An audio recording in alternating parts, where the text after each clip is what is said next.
start the clock on me. Sue Lynch, the national president of the National Federation of Republican Women, asked me to give greetings today, and she said that she was sorry that when she was here the last time, and we held the reception for her, that you were not able, some of you were not able to come, so she was very pleased to meet those of you, and she was very excited about those that she did meet. And now my time starts now. I had the most delicious cake. It was so good. And I sat over at the other heritage place for the chili. We sat out there for about an hour. And I kept saying, we always start on time. What's wrong here? So I can attest to the fact that it was good. It was really, really good. Most of you know me because I'm a member of this club, and I became a member of this club in 1979 when I became a Republican. And my qualifications are on the table, and I really don't want to spend a lot of my time with my qualifications because most of you know that I'm more than qualified to go to Congress, educationally as well as experience. I have taught American government, American government, state and local government, and also international government. And so I know the process. I also did a program, Democracy in Action, for years that ran in the school system.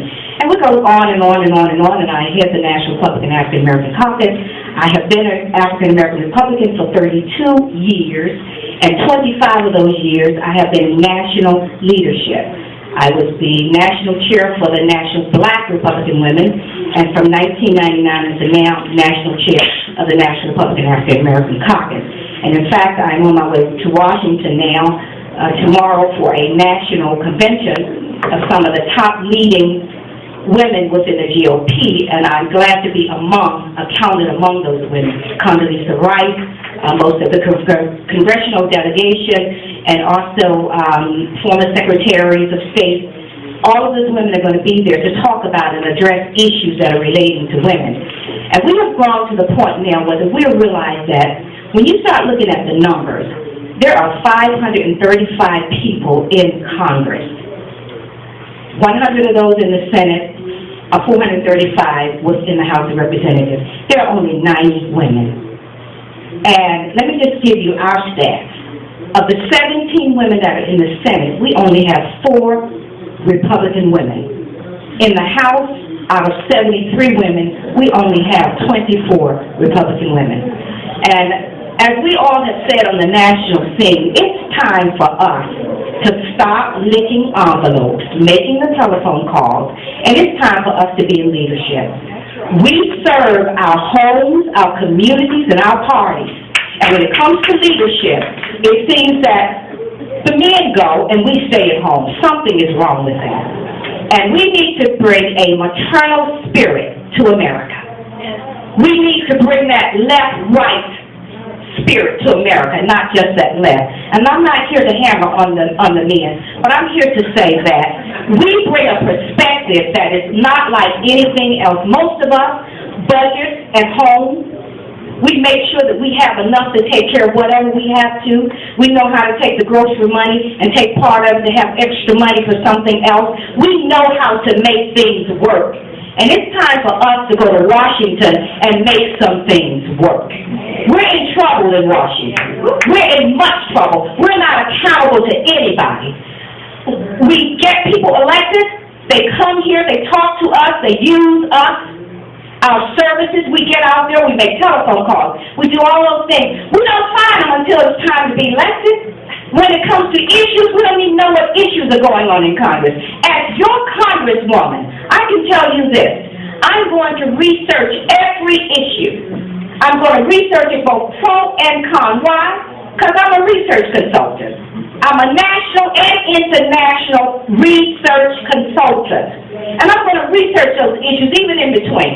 And when that bill goes into the hopper, you will know that that's a bill that's going to impact the 3rd District. And I want to hear from you after you have seen the research. That's what it's all about. I am going to make sure that if it's an issue that has to do with the medical profession, I'm going to make sure that I gather those expertise out of the 3rd District. I don't care about endorsements coming out of Washington, D.C. I care about you. I don't care about money. Because money is the problem in Washington, D.C. right now. We are buying votes and buying people. people. And anytime you got to bring somebody here in order to say you are a congressman that should go back, something is wrong with that. We don't need outsiders to come in to tell us who to vote for. And we don't need outsiders to come in and bring their money, because if you let somebody bring money in, they control what's going on here, not you.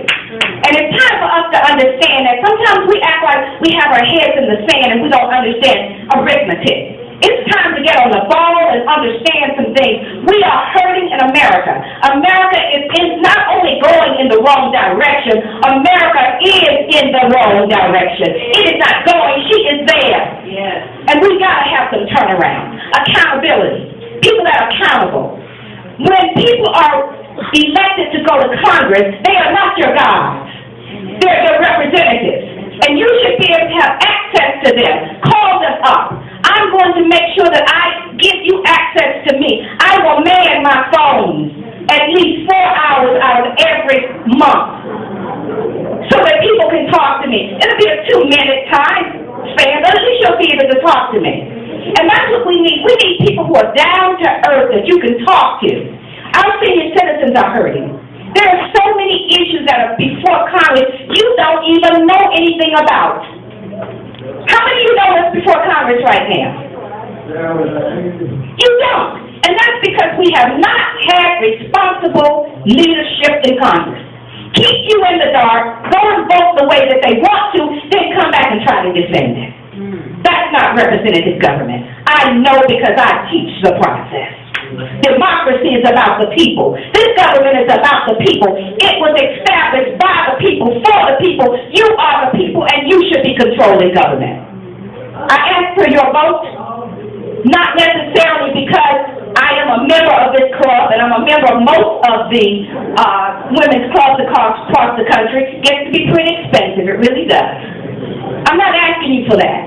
But I'm trying to fulfill, not trying, but I am determined I'm going to fulfill my divine purpose.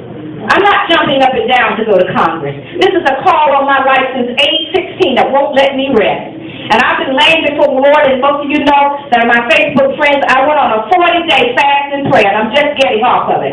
Because I prayed for America. And while I was praying for America, I wanted to know, God, is this your will for my life? Because I'm getting sick of politics. I'm getting tired of the mess in politics, God. And only if you want me to do this. I didn't ask him if I was going to win. I asked him, is it your will for me to run? And the message that God gave to me is that if it is your divine purpose, you run. And I said, what is it, God? And God said, it is your divine purpose. I believe in time and season. And this is my time, this is my season. I paid my dues in this party. I have paid my dues in this party. I have paid my dues in this party. And I repeat that again, I have paid my dues in this party. And I don't apologize for saying that. And I'm not bitter, because I chose this party. But to be treated as if I'm somebody that doesn't even exist, that you don't even know, not you, it's wrong. Because it's hard being an African-American Republican. I chose to be African-American Republican simply because the values of this party suits me well. I made that choice. Didn't anybody recruit me? I recruited myself. And so I'm asking you, go before God and ask God, is she the one for this hour? Is this her time and is this her season? And if it is, then you ought to go with the decision that God is saying to you. I'm not telling you that God says that I'm going to be your next congresswoman. Let's get that clear. But God did say, get in the race.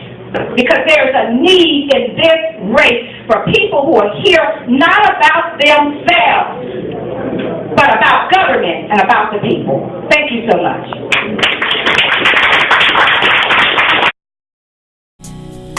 You need courage now if you're gonna persevere.